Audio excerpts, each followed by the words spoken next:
제가 예전에 신과 함께란 영화를 본 적이 있습니다. 여러분들도 아마 보신 적 있을 것 같은데 이게 뭐 기독교적 영화는 아니고요. 그다음에 오락 영화에 가까운 영화인데 가끔 이런 영화 보다 보면 가끔 느닷없이 명언이 나오는 경우가 있어요.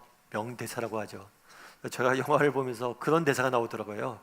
지나간 아픔에 새로운 눈물을 흘리지 말자. 그래서 참 그 말이 와닿았어요. 우리가 너무 지난 아픔에 새로운 것들을 눈물과 에너지를 쏟으면서 인생을 낭비하는 것이 아닌가. 그래서 지난 아픔에 새로운 눈물을 흘리지 말자. 그게 많이 와닿았습니다.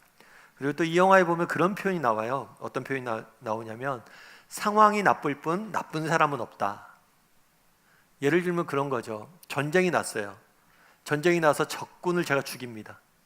그런데 적군은 누구예요? 또 누군가의 아버지예요. 그러니까 전쟁으로 인해서 누군가의 아버지가 나는 죽일 수밖에 없는 거죠. 그래서 전쟁이란 상황이 나쁜 거지 내가 의도적으로 그 사람들 죽인 건 아니다. 그래서 상황이 나쁠 뿐 나쁜 사람은 없다. 이런 표현이 나옵니다. 그런데 사실 맞는 얘기예요. 그것도 맞는 얘기인데 그런 경우도 있어요. 상황이 나쁜 게 아니라 동일한 상황, 동일한 형편인데 서로 다른 선택을 했기 때문에 다른 삶을 사는 경우도 많습니다. 상황이 나쁜 게 아니라 나쁜 선택을 하는 경우도 사실은 많습니다. 오늘 본문의 비유도 마찬가지예요. 둘 다 동일한 상황이었어요. 둘 다 동일하게 집을 졌는데 서로 다른 선택을 함으로 인해서 다른 결과가 나온 비유를 예수님께서 설명하십니다. 그래서 어쩌면 상황보다 더 중요한 건 우리의 선택일 수도 있겠죠. 저는 오늘 여러분과 함께 이 반석 위에 지은 집이라는 제목을 가지고 이 비유에 대해서 좀 살펴보길 원합니다. 그래서 우리가 삶을 살면서 어떤 선택을 해야 되는지, 그리고 우리의 삶의 모습들은 어떠해야 되는지에 대해서 다시 한번 점검해보는 시간이 되었으면 좋겠습니다. 첫 번째로 오늘 본문에서 알 수 있는 건 뭐냐면 집을 지었다는 사실이에요. 24절에 보면 이렇게 되어 있습니다. 24절 말씀을 같이 한번 읽어볼까요? 같이 읽겠습니다. 그러므로 누구든지 나의 이 말을 듣고 행하는 자는 그 집을 반석 위에 지은 지혜로운 사람 같으리니. 예수님께서 자신의 말을 듣고 행하는 자, 달리 이야기하면 신앙생활을 하는 것, 믿음을 갖는 것에 대해서 뭐에 비유하냐면 집 짓는 일에 비유해요. 마치 나의 이 말 듣고 행하는 사람은 집을 짓는 것 같다. 반석에 집을 짓는 사람 같다. 그래서 집을 짓는 것에 우리의 믿음을 비유합니다. 그렇다면 왜 집을 짓는 것에 믿음을 비유할까요? 왜 집을 짓는 것에 믿음을 비유했을까요? 사실 우리가 길을 지나가다 보면 여러 가지를 이제 보게 됩니다. 그래서 제가 한 번은 길을 지나가는데 그런 생각이 갑자기 들었어요. 참 음식점 많다. 어딜 가도 음식점은 늘 있어요. 아무리 외진 곳에 가도 산골에도 음식점은 있습니다. 그래서 어딜 가도 음식점이 많더라고요. 그래갖고 참 음식점이 많다라는 생각이 들었어요. 그런데 음식점보다 더 많은 게 있습니다. 음식점보다 더 많은 게 뭘까요?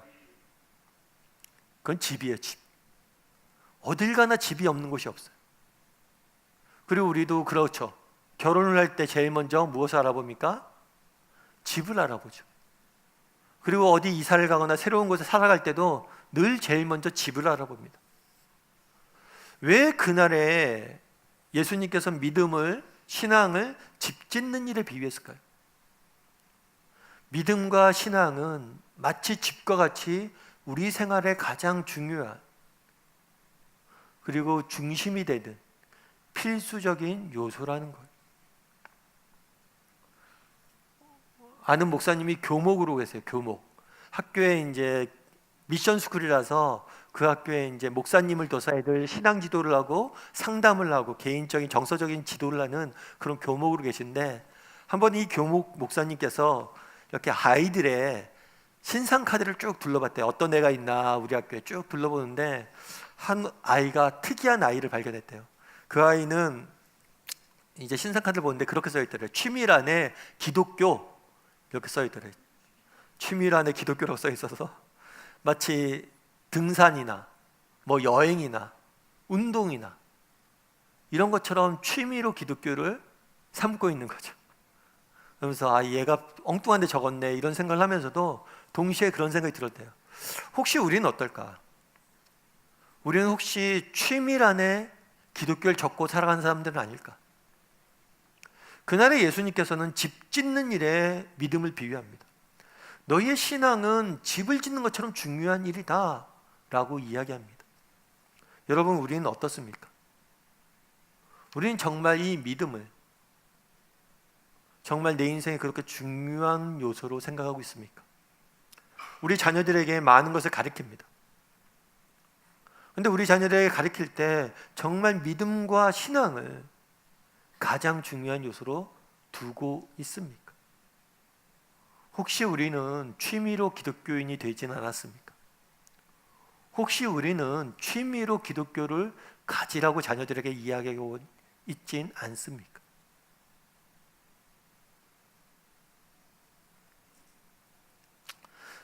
예전에 어떤 책에서 한번 읽었는데 복싱 선수 중에 제임스 톤이라는 사람이 있대요. 이 사람은 세계 챔피언까지 오른 사람이고 복싱계에서는 굉장히 유명한 사람이에요. 특별히 이 사람은 조금 다른 복싱 선수와 다르게 저돌적인 선수예요. 그래서 링에 올라가면 무조건 인파이터, 계속 몰아붙이는 거예요. 그런 스타일로 세계 챔피언까지 올랐어요. 사람들이 좋아했죠, 많이. 세계 챔피언이 된 다음에 어떤 사람이 한번 질문을 했어요, 기자가. 언제나 링에 오르면 그렇게 열정적으로 공격적으로 경기에 임하는데 그렇게 할 수 있었던 비결은 무엇입니까? 라고 물었어요. 아마 기자가 원했던 답변은 그런 거겠죠. 저는 남들보다 승부욕이 강합니다. 저는 늘 이기고자 하는 마음이 큽니다. 이런 걸 원했겠죠.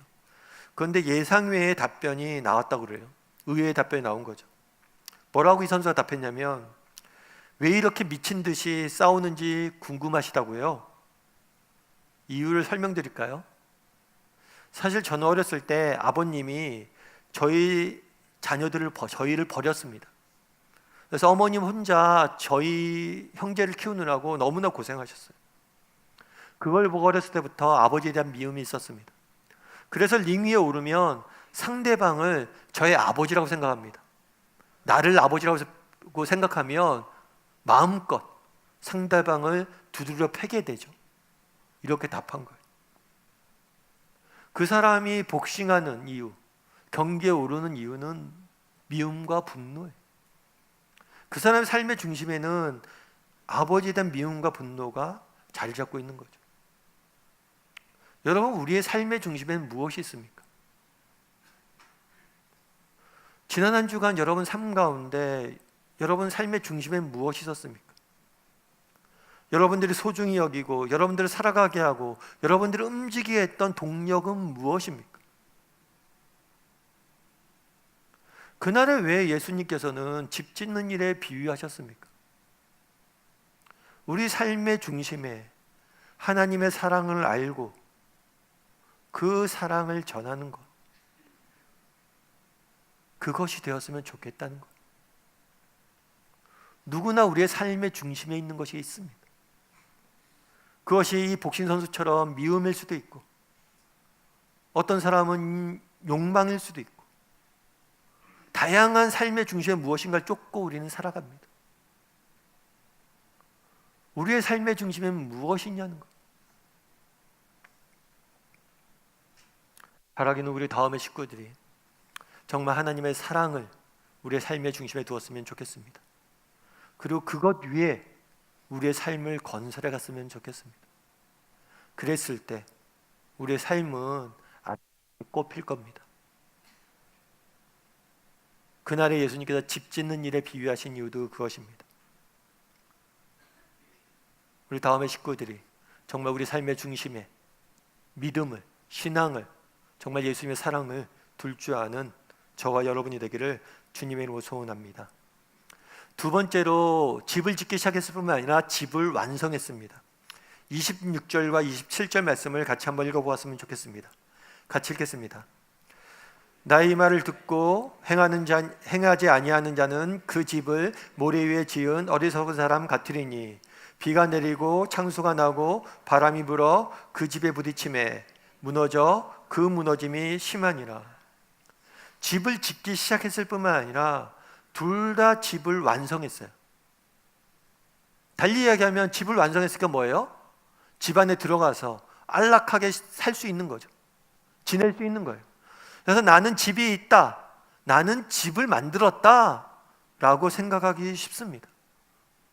그런데 거기에 함정이 있다는 거예요. 집이 완성되었지만 그 집이 어디에 지어졌느냐, 완성되었지만 그것이 함정이라는 거예요. 그것에 만족하면 안 된다는 거예요. 곰곰이 이 집이 어디에 지어졌는지 살펴보라는 거예요. 그런데 우리가 기억할 것이 있어요. 오늘 본문에 보면 모래 위에 집을 지었다고 그래요.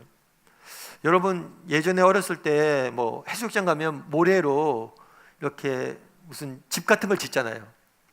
모래로 집을 지을 때 과연 모래 위에 집을 짓는 게 쉬울까요? 상식적으로 생각할 때 모래는 쑥쑥 들어가잖아요. 그 위에 벽돌을 올리고 집을 짓는 게 쉽겠습니까? 모래 위에 집을 짓는 건 굉장히 높은 기술이에요. 사실 모래 위에 집을 지었다는 비유를 드는 것 자체가 이상한 거죠. 모래 위에 집을 짓는 사람이 어디 있어요? 집을 짓기 얼마나 어려운데. 그런데 이 모래 위에 집을 지었다라는 비유를 알기 위해서는 그 당시에 이스라엘 지역의 풍토를 알아야 돼요. 그게 뭐냐면 이스라엘 지방은 어떻게 되냐면 건기, 우기로 나눠져 있습니다. 그리고 건기가 여름이에요. 그리고 우기가 겨울이에요.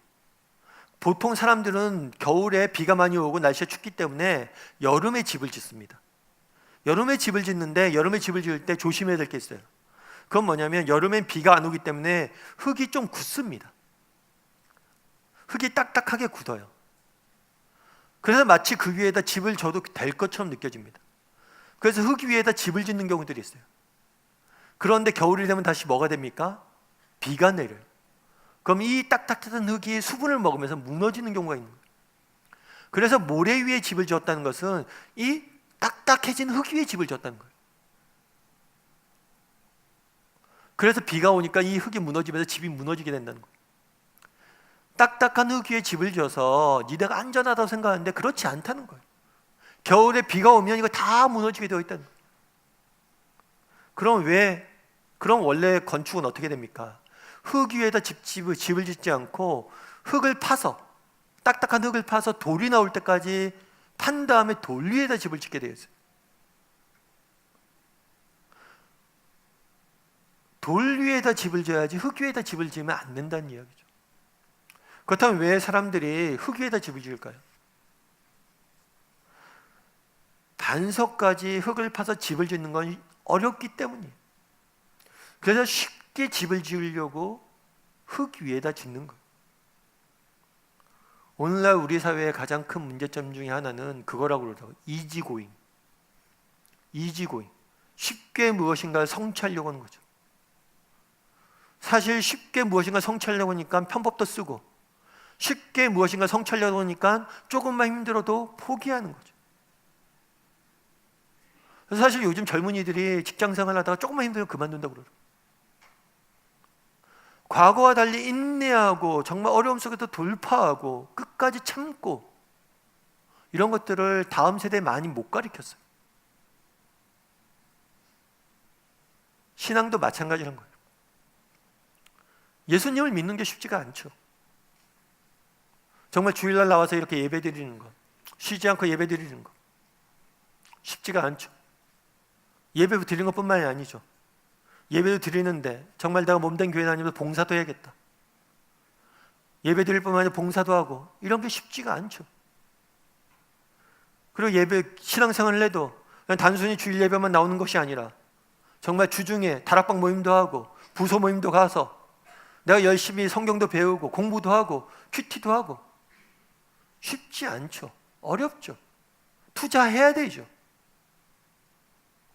그런데 사실 세상에 소중한 것 중에 쉽게 얻어지는 게 어디 있습니까? 우리 인생에 소중한 것들은 다 어렵게 얻어지는 거예요. 그런데 문제는 뭐예요? 쉽게 이걸 하려고 한다는 거예요.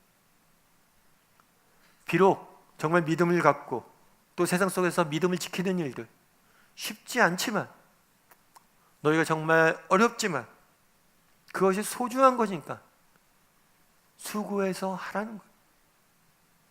반석 위에 집을 지으라는 거예요.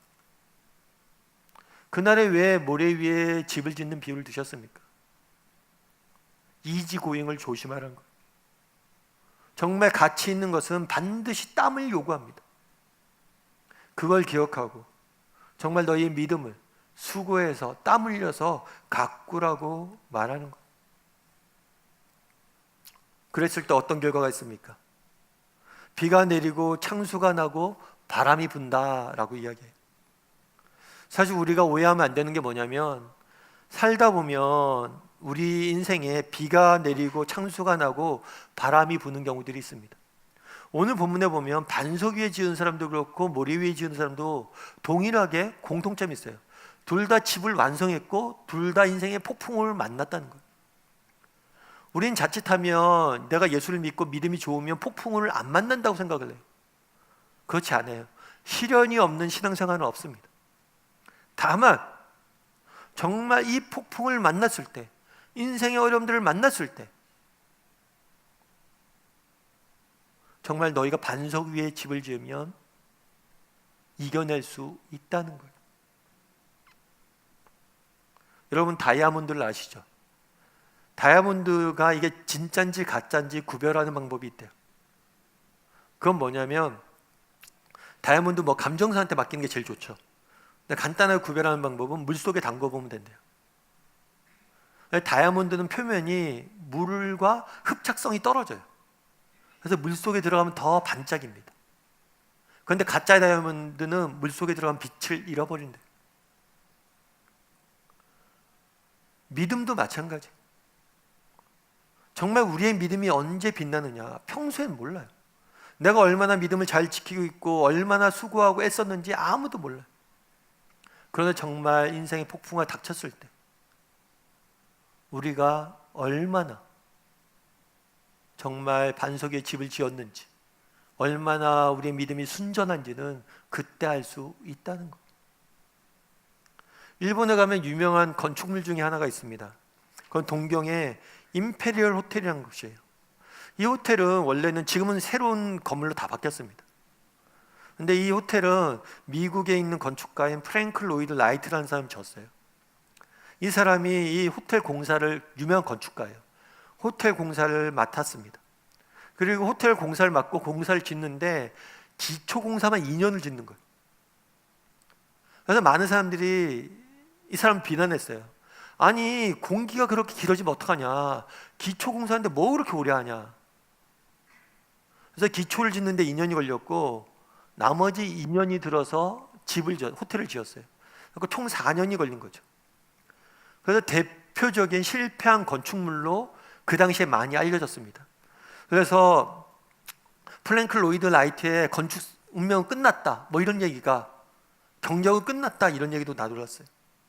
그런데 이 건축물이 빛이 발할 때는 언제냐면 동경 대지진이 한번 일어났습니다. 엄청나게 큰 지진이었고 엄청나게 많은 피해자가 있었어요. 그런데 정말 유독 이 건물만은 하나도 피해가 없었어요. 그래서 이 호텔이 사람들의 피난처로 쓰였어요. 그 다음에는 신화처럼 일본 건축계에 이야기되고 있습니다. 사실 우리 인생을 살다 보면 어려움들이 있을 수 있어요. 우리 인생을 살다 보면 내가 이렇게 수고하고 애써도 무슨 차이가 있나, 그런 생각이 들을 수 있습니다. 하지만 그렇지 않아요. 정말 반석 위에 집을 짓기 위해서 땅을 파고 땅을 깨고, 야, 무더운 여름날 왜 이렇게 고생해? 그런다고 뭐가 달라져? 아니에요. 정말 성경은 이야기합니다. 하나님은 만우를 여김을 받지 아니하노니 누구든지 사람이 뿌린 대로 거둘 것이다. 심은 대로 거둘 것이다. 정말 우리의 땀, 우리의 수고, 우리의 믿음, 정말 하나님이 배신하지 않습니다. 정말 그런 믿음을 가지고 정말 반석 위에 집을 짓기 위해서 수고할 줄 알고 어려움 중에서도 정말 땀 흘릴 줄 아는, 헌신할 줄 아는 저와 여러분이 되기를 주님의 이름으로 소원합니다. 세 번째로, 그러면 어떻게 하면 우리는 반석 위에 집을 지을 수 있는가? 24절과 25절 말씀을 같이 한번 읽어볼까요? 같이 읽겠습니다. 그러므로 누구든지 나의 이 말을 듣고 행하는 자는 그 집을 반석 위에 지은 지혜로운 사람 같으리니 비가 내리고 창수가 나고 바람이 불어 그 집이 부딪힘에 무너지지 아니하나니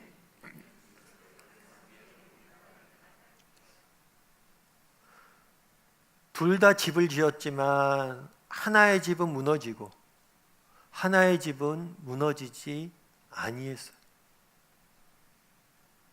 반석 위에 있는 집은 무너지지 않았습니다. 그렇다면 반석 위에 집을 어떻게 하면 지을 수 있냐? 뭐라고 오늘 본문에 표현되어 있냐면 누구든지 나의 이 말을 듣고 행하는 자는, 누구든지 나의 이 말을 듣고 행하는 자는 뭐예요? 반석 위에 집을 짓는 거다. 반석 위에 집을 짓기 위해서는 우리가 해야 될 건 뭐냐? 누구든지 이 말을 듣고 행하는 거예요. 첫 번째로 살펴보길 원하는 것은 누구든지라는 표현이에요. 이 누구든지라는 표현은 기독교의 굉장히 중요한 표현입니다. 오늘 우리가 이 말을 누구든지 나의 이 말을 듣고 행하는 자 했을 때 이 말은 하나님의 말씀이죠. 성경 말씀이에요. 그런데 이 성경 말씀은 굉장히 오랜 세월을 거쳐서 기록이 되었어요.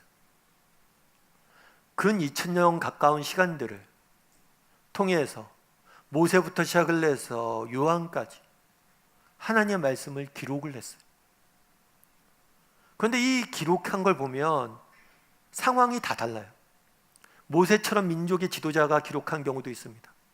그런데 다른 선지자, 어떤 선지자 같은 경우는 소장농, 목자, 이런 가장 사회 계층에서 하류층에 있는 사람들이 기록한 경우도 있었어요. 어떤 사람은 왕궁에서 이 성경을 기록했습니다. 그런데 어떤 사람은 감옥에서 성경을 기록했어요. 어떤 사람은 나라가 가장 부흥했을 때 이 성경을 기록했어요. 어떤 사람은 나라를 잃었을 때 성경을 기록했어요. 성경을 기록한 사람들 보면 정말 누구든지, 정말 지식인들이 성경을 기록한 게 아닙니다. 소장농 목자들이 성경을 기록했어요. 누구든지 성경을 기록했어요.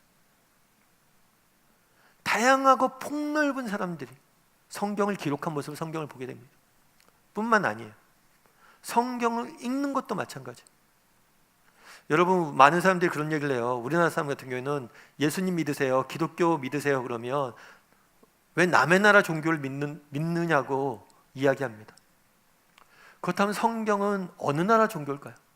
기독교는 어느 나라 종교일까요? 유대인들의 종교일까요?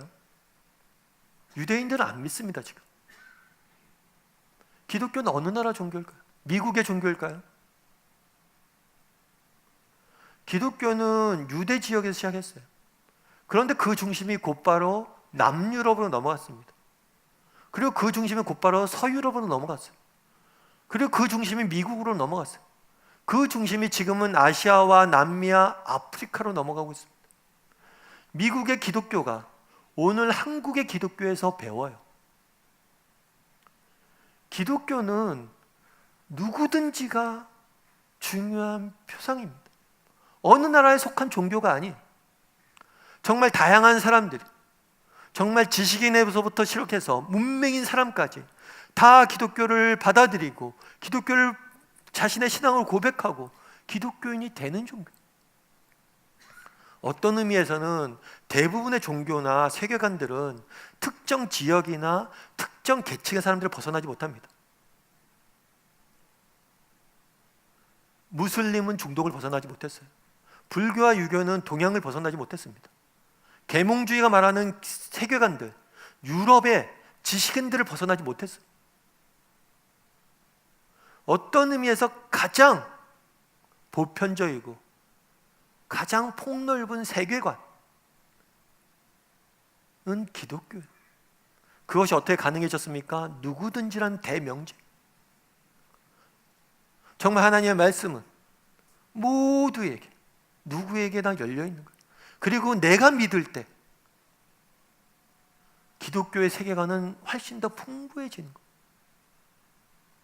누구든지. 이 예수님의 말씀은 예외가 없어요. 누구든지.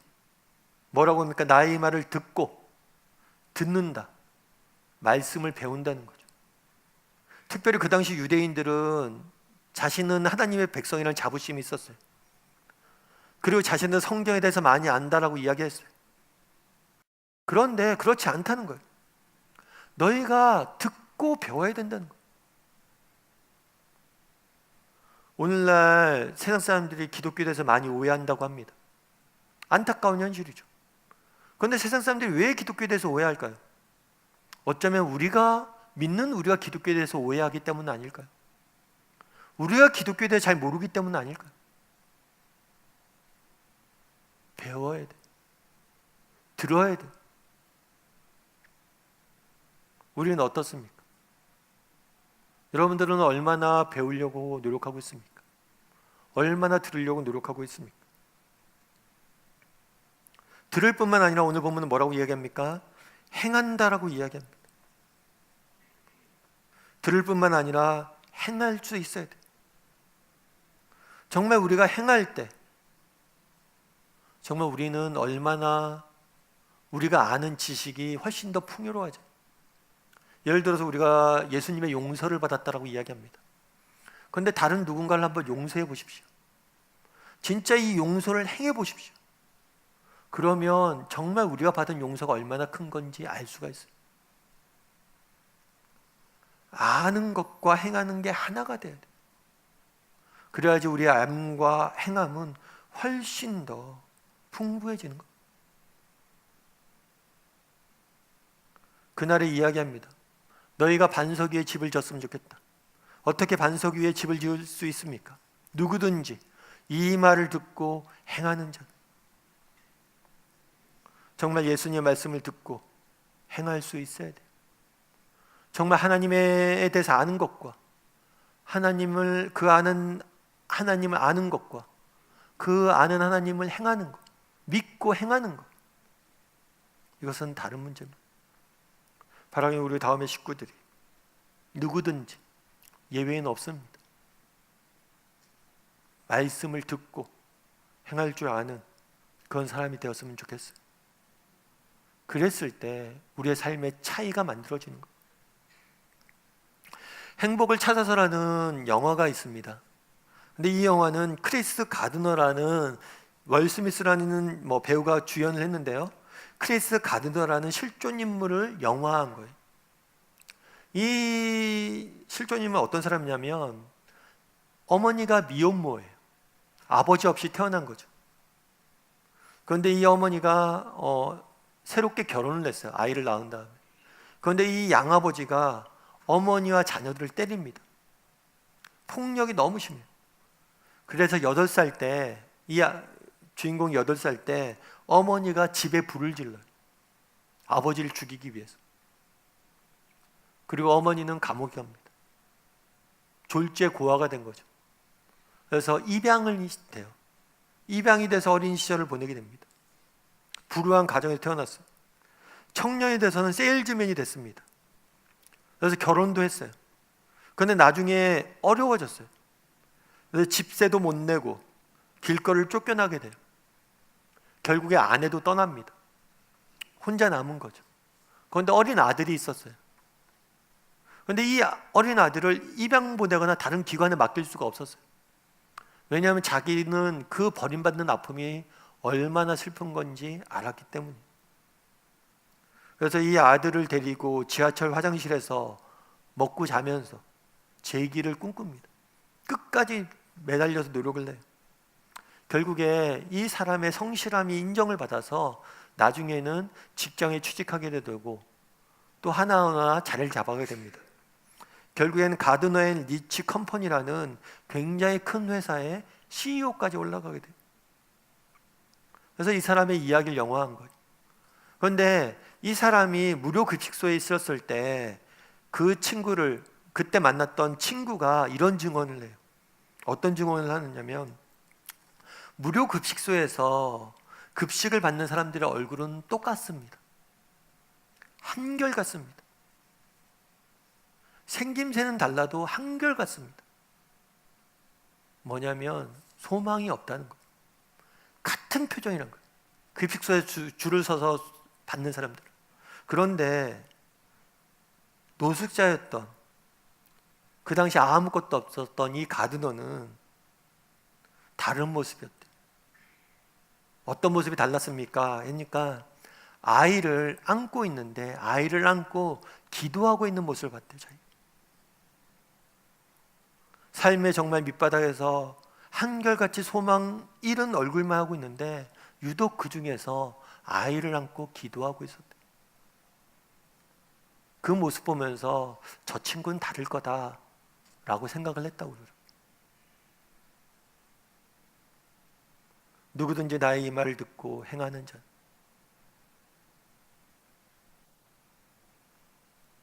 어떤 형편에 있든지 정말 하나님을 붙잡을 줄 알고, 정말 기도에 대해서 아는 게 아니라 기도할 줄 알고, 정말 믿음을 지킬 줄 알고,